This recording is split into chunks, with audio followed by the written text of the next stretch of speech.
Hey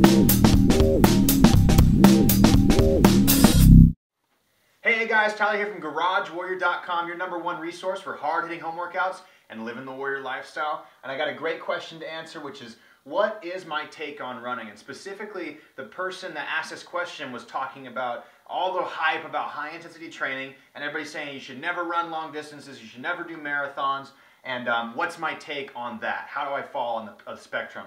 Now, first, I do believe that high-intensity exercise is the best way to get the best results in the shortest amount of time, because you can optimize your cardiovascular capacity and your muscle strength at the same time.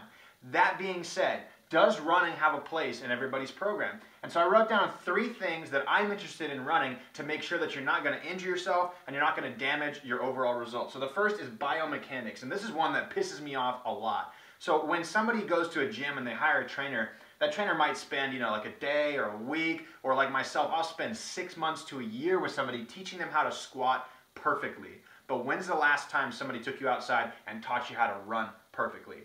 And the fact remains, if somebody has a lousy squat, if they have a lousy walk, they'll probably have a lousy run. And so if you just pour fuel on the fire, the fire is just going to get hotter, right? What I'm trying to say is you're going to injure somebody if you say, go out there and run without ever training them on proper biomechanics. So make sure you're properly trained on biomechanics.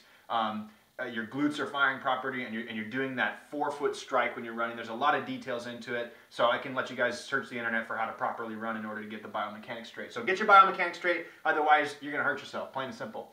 The next is hormonal optimization. So it depends on what your goal is. So many people see marathon running as like the panacea of fitness and fat loss. And while you can initially burn fat running marathons, what you can find is go to a finish line of a marathon. I've done this before. You'll see the people who can finish in under 3 hours are fairly lean. They're lean, they have great running technique, but between 3 and 4 hours, you start to see people coming in suffering, and beyond 4 hours, you see people with not very favorable body composition coming in after a marathon. Now, what that kind of shows us is that the people who are getting the best results from long duration running are the people who are ideally suited to do long distance running and are fast, plain and simple, right? So if you're not able to run at a good pace, then you're probably not going to get the optimized hormonal effect from doing long duration running.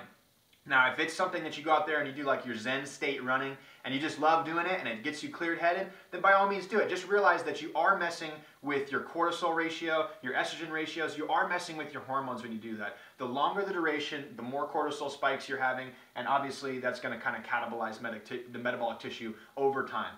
And so the last thing is the lean muscle, right? So it depends on how much you value your lean muscle. Now here's an interesting statistic, is that the average Olympic sprinter has a 4% body fat. That's really low. And the average Olympic marathoner has 11% body fat. Now to me, 11% is still good, but it's not by any means like, bodybuilder, super tone stats. And these are for men, by the way. Women is about 5 to 7% higher than these right here. So should you run? What's my take on running? If you love it, run. You can run for high intensity. That's my favorite way to personally do it.